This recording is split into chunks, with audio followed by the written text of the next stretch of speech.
सियालकोट में होने वाली बारिशों ने हर तरफ तबाही मचा रखी थी, जिसके बाद कई फीट पानी जमा हो चुका था। ख्वाजा मोहम्मद आसिफ पहले दिन से ही हल्के में मौजूद है, अभी भी वह 70 हल्के का दौरा कर रहे हैं और जायजा ले रहे हैं कि किस जगह पर ज्यादा पानी मौजूद है। भाई साहब क्या कहते हैं, किन इलाकों में ज्यादा पानी मौजूद था?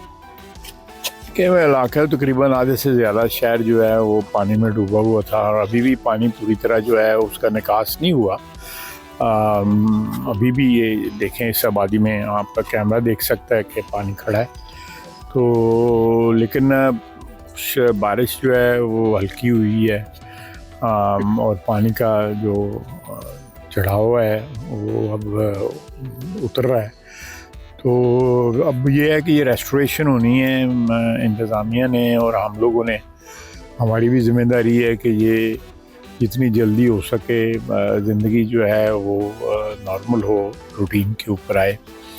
लेकिन कुछ ऐसी बातें हैं जो ये सैलाब जो है, अगर हम सबक सीखें तो कुछ सबक भी सिखा के गया है कि एनक्रोचमेंटें जो हैं, तजावज़ात जो हैं, खुसूसन जो हमारी वाटरवेज जो हैं, आबी गुज़रगाहें हैं, उन पे, और जिस तरह ये प्लास्टिक के आप देखें जी सारा जो है सामान बाहर फेंका हुआ है इन लोगों ने। ये फिर ये गिला करेंगे कि जी हमारे अंदर पानी आ गया है बाहर। तो ये